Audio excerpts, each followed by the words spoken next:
काय ग, भाकरी नाही भाजल्यास अजून? वय भाजते, थोडं छाती जळजळ करते म्हणून थोडं बसले.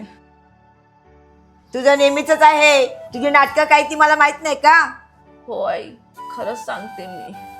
हे तुझं दुखणं बिकणं असेल ना, ते तुझ्या घरी.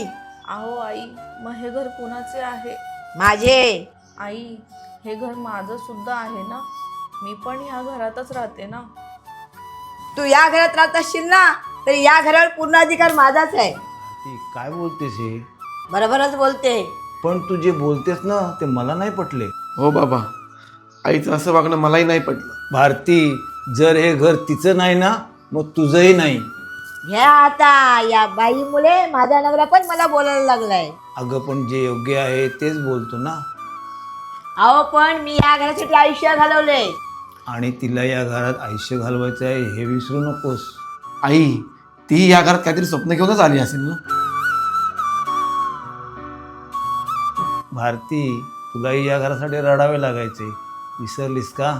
मी काहीच विसरले नाही, पण त्यावेळी मला या घरात कोणीच समजून घ्यायचे नाही. पण ती चूक आता आपण पण करायची का? आणि आई, सगळं सुरळीत चालू असताना तू हल्ली अशी काय वागतेस हेच कळत नाही. कारण मला भीती आहे, या घरातील माझी जागा हिने घेतली तर. आई, या घरात मी तुमची जागा घ्यायला नाही आले. मी माझा सुखाचा संसार करायला आले. हे घर तुमचे आहे आणि तुमचेच राहणार. तुम्ही या घराची हुकुमी सासू आणि मी सून म्हणूनच वावरणार.